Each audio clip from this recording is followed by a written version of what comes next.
let's hit some higher, lower Hail Mary. And we're going to, again, rip through these. I want to be done. Even at the 40-minute mark, we're not done. I don't care where we're at. We're cutting it because we got 63 fucking questions. We'll be done. We got a lot of questions. We're getting a lot more, guys. Give us a like before we get into the higher, lower Hail Mary. We'd sure appreciate it. We know we got a lot of people watching right now. We appreciate all you guys being here. And like the Wolf said, if you're trying to comment, get questions answered on Twitter, you got to come to Facebook or to YouTube to get those answered. We're not trying to promote those things specifically, but your questions aren't showing up live on our StreamYard feed. The other ones are. So, more the merrier. Come on over. Looks like we got a lot of people watching. We got 65 already, and we promise we'll hit every single one as fast as we can. I'll go rapid fire mode if we need to. We're going to go rapid fire mode right here with higher, lower Hail Mary. All right, quarterbacks. Trey Lance, we talked about him before. A lot of people have been waiting all year on this. Here he is. He's going to start. He's at Arizona. You got him as your QB9. The experts have him at 16, 7 spots above. I think I know what you're going to say, but say it anyway. Well, 41 rushing yards and just a half last week. Konami upside. That's what I was waiting for. 100%. I'm just not going to make you wait. I'm not even going to tease you. But the fact that this guy had 20 fantasy points and a half last week, yes, a good chunk of that came on a broken play to Deebo Samuel, but that's the Kyle Shanahan effect. He's got a great offense. He knows how to scheme these things around. Great weapons. Konami upside, cannon arm. Sure, he looks skittish at times. That's going to happen again. He's going to make some dumb plays. But at the end of the day, I'm telling you, 25, 30 fantasy points and only 5,700 on DraftKings. This is not a Justin Fields situation because he's not anchored by Matt Nagy. Love Trey Lance. I have him above Tom Brady, Kirk Cousins, like a ton of guys, even maybe Justin Herbert this week. You probably don't have to go to those extremes in your seasonal leagues, but if you want to roll the dice, I'm telling you, he's going to kill it. Speaking of Tom Brady, he's your lower guy. You got him against Miami as your QB 10. Experts have him at 6, so you're 4 below. They actually have him listed ahead of Stafford, Jalen Hurts, Wilson, among others. The Stafford one just seems crazy to me. They all seem crazy to me. Hurts hasn't been below a top 10 QB all year.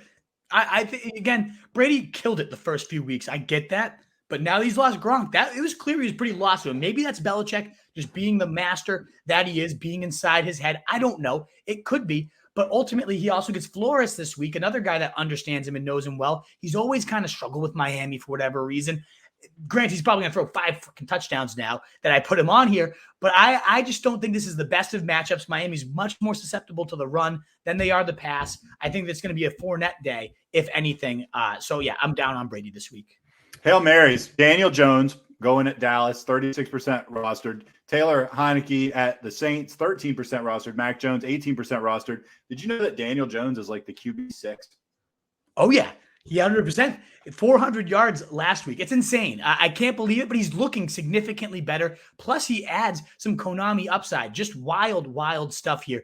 And I put him at the top. He'd be my number 1 by far of the Hail Mary options. Then I put Taylor Heineke, who's had over 20 fantasy points in every single start. Capped off with 28 last week when he was our Hail Mary last week. That felt like cheating to do him twice in a row. So I just want to throw him in there again because he'd be my next option. And then if both of those guys are gone, I don't hate Mac Jones. Now, there's not a ton of upside. I think it's going to be a pound game. As we get to the running backs in a second, I'll tell you why.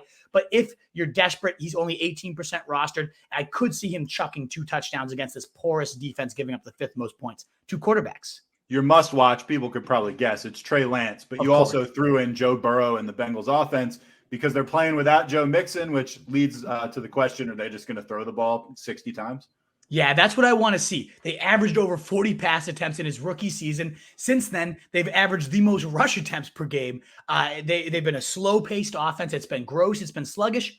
I don't think you can do that against Aaron Rodgers and these Packers, and certainly when you don't have Joe Mixon in the backfield. So I cannot wait to see what they look like in the Joe Mixon-less world. What is up, you fantasy wolf? Thanks so much for tuning in. If you haven't already, share your thoughts in the comments, check out some more videos, and join the newest Wolfpack by subscribing below.